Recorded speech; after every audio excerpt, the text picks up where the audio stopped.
Turning the corner around Cape Flattery and entering the calm waters of the Strait of Juan de Fuca was a welcome break from the wind, waves, and current we had battled on the Pacific Ocean.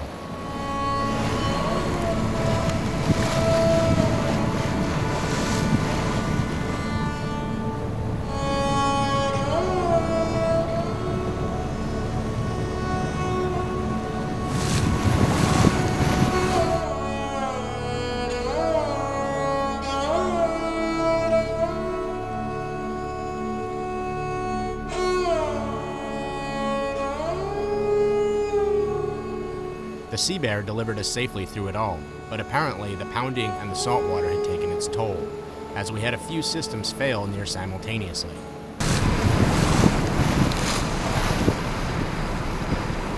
The autopilot was our main concern. As I was cleaning the moisture off of the control panel, the bilge started backing up.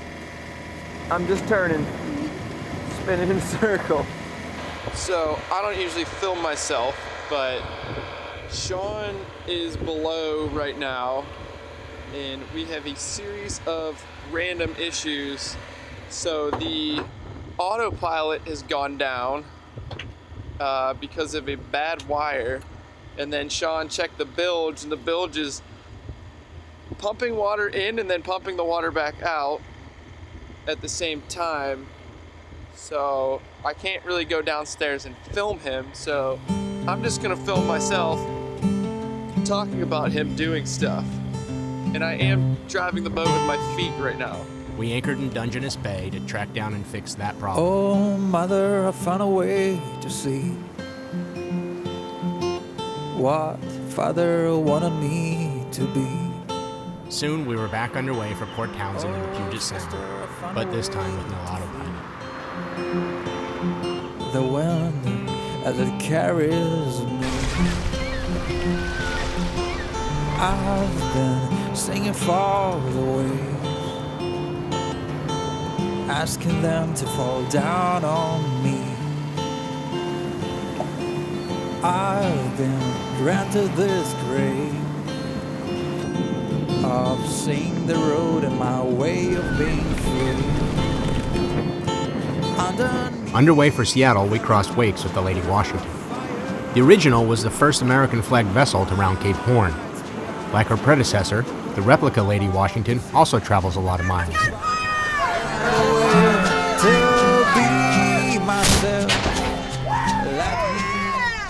As a non-profit educational tall ship, she sails up and down the coast, pulling into pretty much any harbor she'll fit into to teach people about an important part of American history.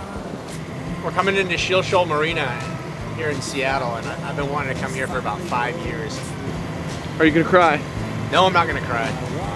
But I have to say, it was 20 years ago, and Chris and I were stationed up here.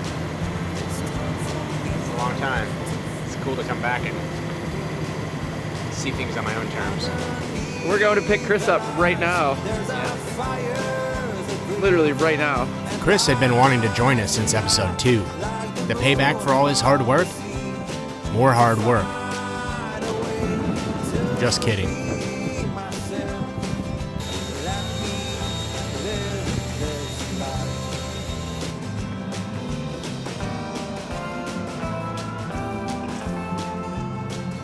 Phil's mom flew in from Pittsburgh to surprise him, so while he took a couple days off to spend with his family, Chris and I set out to explore the Puget Sound and see what kind of trouble we could find.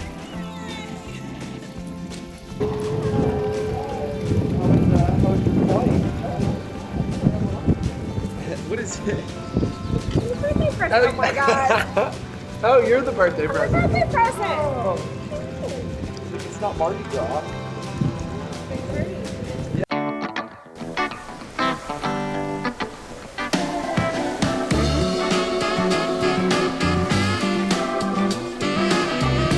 After all of the motor sailing we had done, it was really nice to get the Sea Bear moving by wind power alone.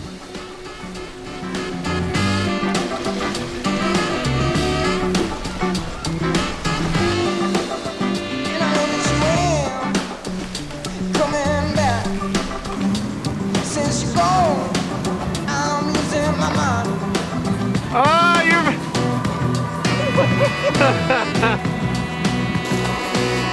Ain't nobody but you, man.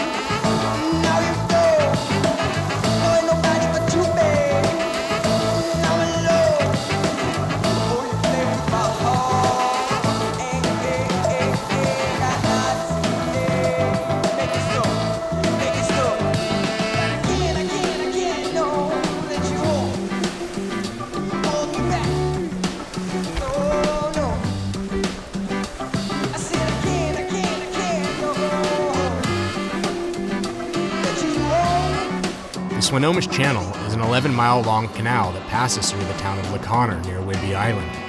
Tugboats use the shortcut to tow log rafts on their way to the lumber mills. Interestingly, I learned that the channel may not be navigable for much longer. Although it was originally built by the Army Corps of Engineers, funding to dredge the channel dried up a few years back. Without dredging, it's only a matter of time before it silts back in, returning to a marshland that it once was.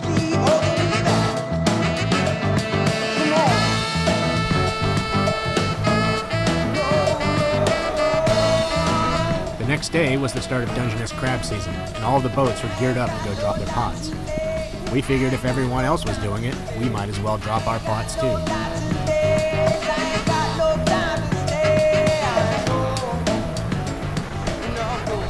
We used the last of our super secret crab bait my brother had given us.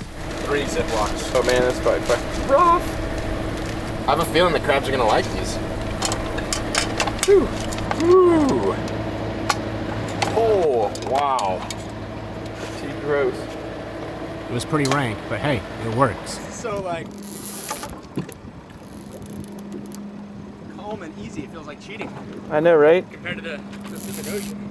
Yeah, I don't feel like I'm gonna fall off the boat at any point in time.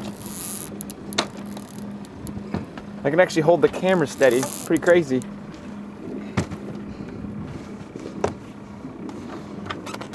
You just made a casual. You just casually strolled over here with the pot. I am impressed. So we got I Am's Perfect Yep. Oh, you that. or Fancy Feast. I don't want perfect, John. Fancy feast for sure. Fancy Feast Classic. 200 feet of line out. Chris and I used to dive for Dungeness when we were stationed at EOD Next. 11 back in the mid-90s. Another bag of gear. Another bag of gear, you say? Another bag of gear. Dive gear. Can't have too much. Chris, there's another bag of gear down there. It's a dry suit. I've never seen one. So it was my first time diving for Dungeness crabs since I left Mobian 11 back in 1998. 1998. 1998. Almost that's 19 years ago. It's the last time I went diving for Dungeness crab. We almost always max out our limit here too. Just crush it. I don't remember the chaos of all the loaded crab pots back then. Crab diving is fun and challenging. The crabs sense vibration, so if you even brush the bottom, they unbury themselves and run away. Yeah, Sean. Yeah, dude. That's looking good. It's so nice here, so I really want to work both of these.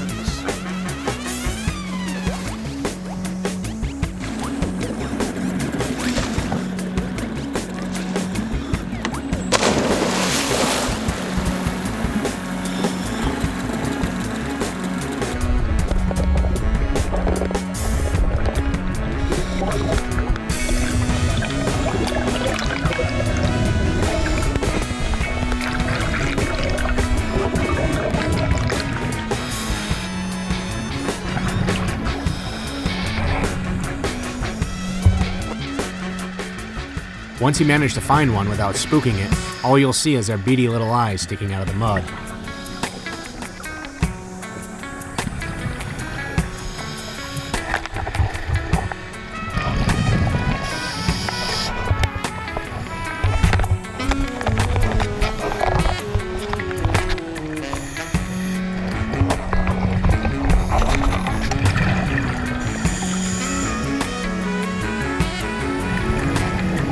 Game on as you try to grab the angry crab, avoid the claws, and get it into the bag, all without getting pinched.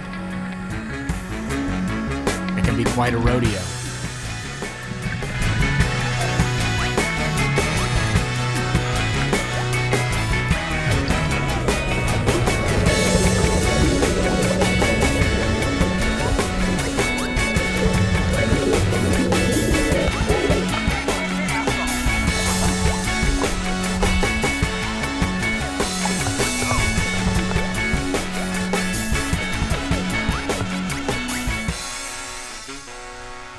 Well, let's just say we're not young men anymore, Chris. No, Sean, we're not. All right, you want to see what we got, Phil?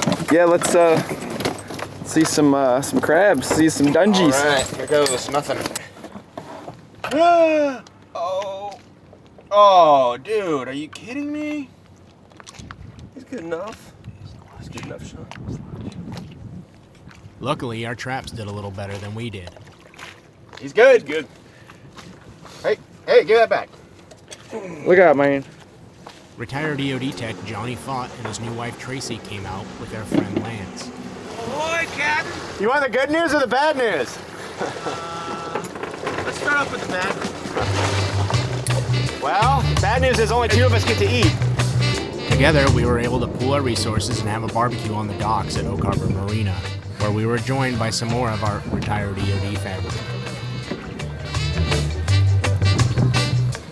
Oh yeah. Thank you. We're going there. I've been snacking pounds for like longer. an hour now. And before I forget, I'd like to thank the captain and the crew of the Sea Baron for taking us out and showing us a great time, because it was an experience for all of us. I've been sailing before, others have not, and now everybody's hooked, and we're sunk deep into it. Good food, good friends, and a great time. So, thank you all for your patience and friendship. Cheers. Cheers. Cheers and beers.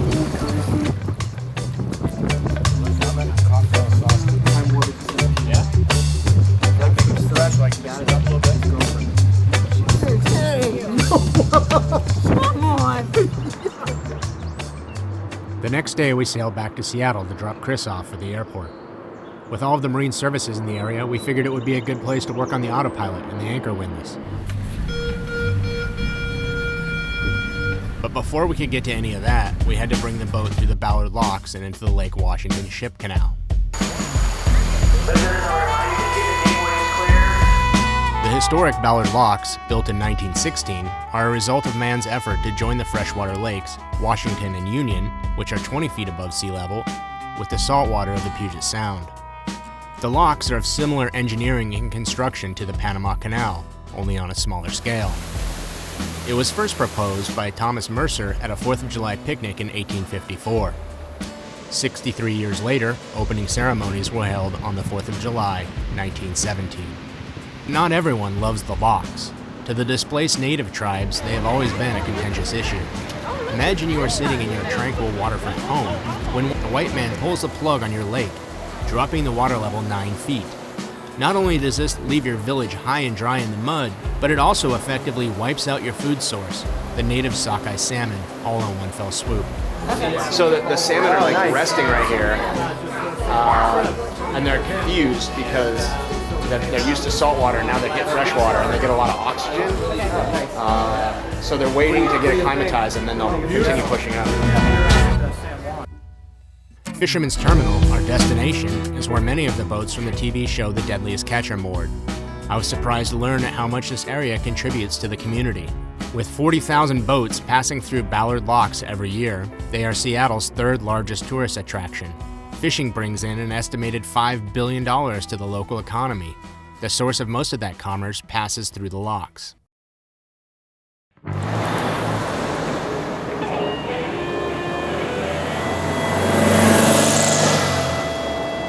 We've been open for, I guess 9 months.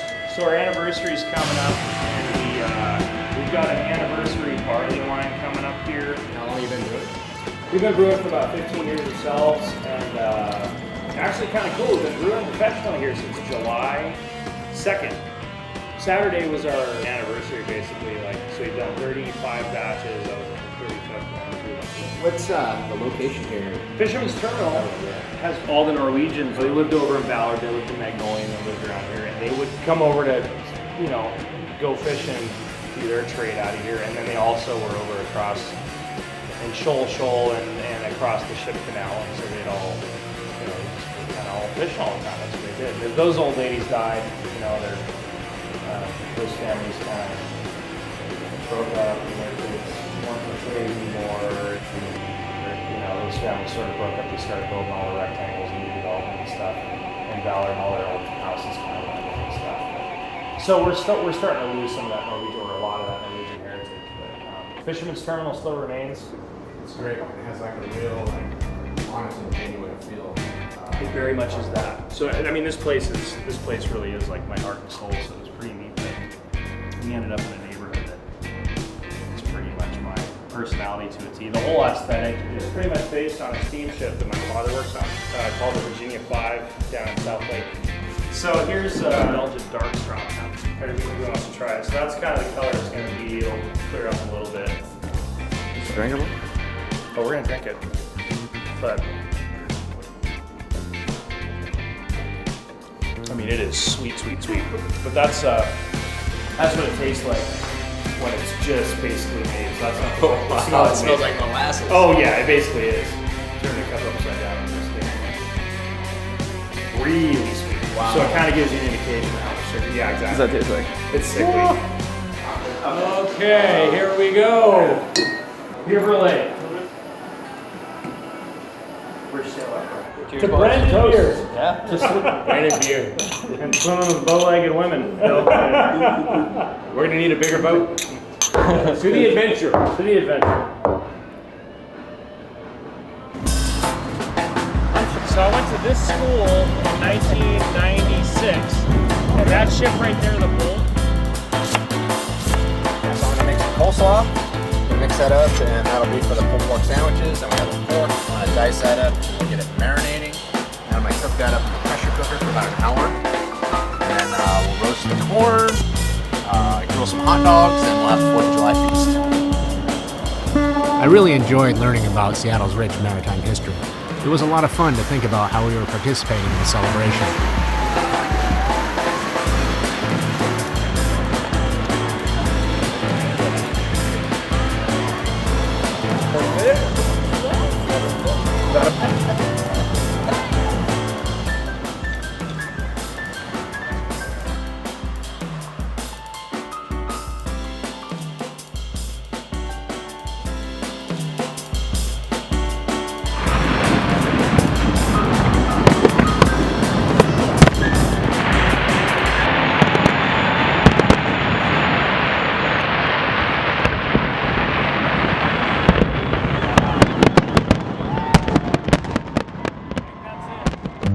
Thank you for watching another episode of Sailing the Sea Bear.